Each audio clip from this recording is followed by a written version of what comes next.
Sometimes we might think that our lives are becoming way too strange for what we call normal people, but do they really? After you see today's top 10, you'll probably find yourself thinking your life is pretty normal after all.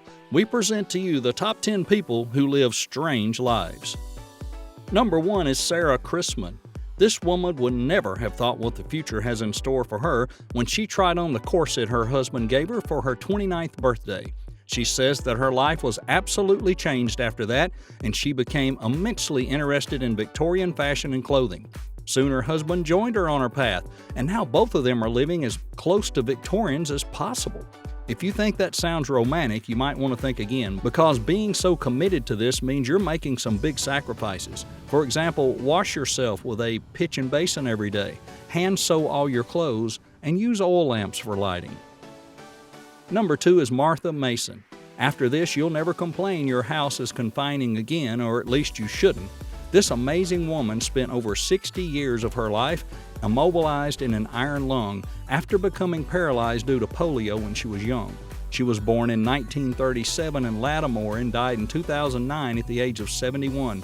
When the doctors diagnosed her with polio, they told her parents she'll be living in the iron lung for a year because that's all she had left to live.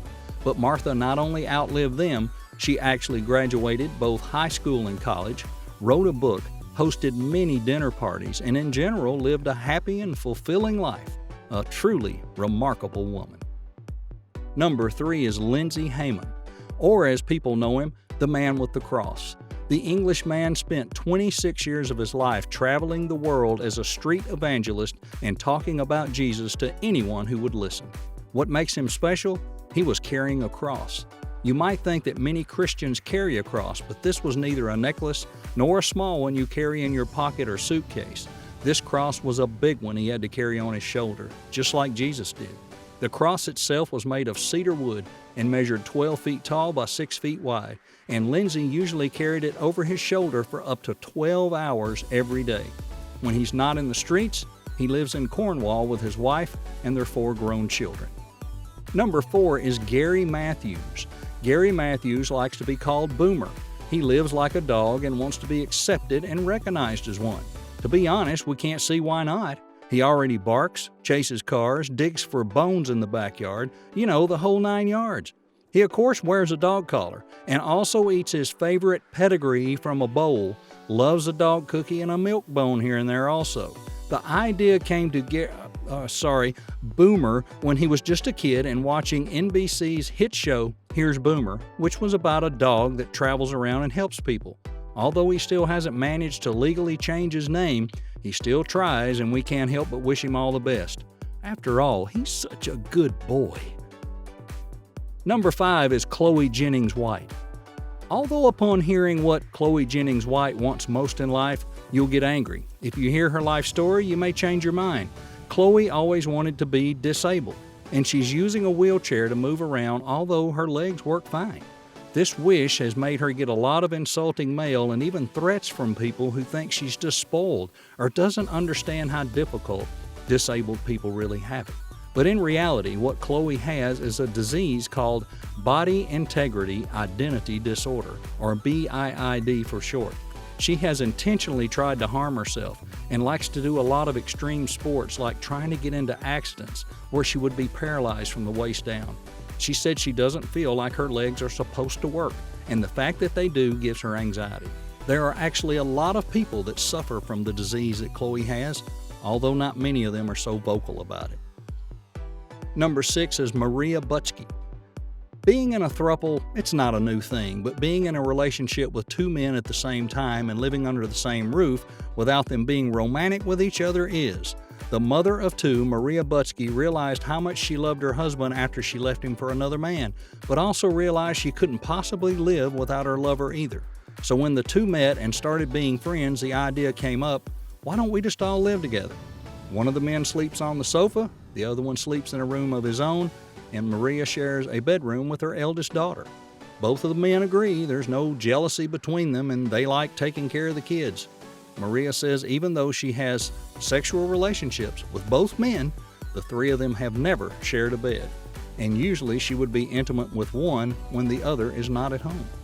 Number 7 is Linnea Latanzio. A true idol for cat moms everywhere, Linnea lives with her 700 cats happily in a 12-acre spread in California. She runs a huge sanctuary that's the largest no-cage, no-kill sanctuary in California, and it's called the Cat House on the Kings. After her divorce in 1981, she started caring for the little felines, and until now she has rescued over 19,000 cats. She says that her goal is to prevent overpopulation by spaying and neutering them and by also finding a loving home for all of them to live happy and long lives. Plus, she claims she's not a crazy cat lady, and to be honest, we believe her. She's actually an awesome cat lady. Number 8 is Blair McMillan. Imagine making your parents so angry that you play your iPad, they decide to turn back time to 1986. That's what Blair McMillan did after realizing his 2 kids spent all day inside with their devices while he was out all the time as a kid.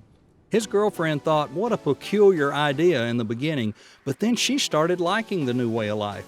And since then, both of them were born in 1986, they decided this would be the year they would go back to. And whatever technology came after that was banned from the house.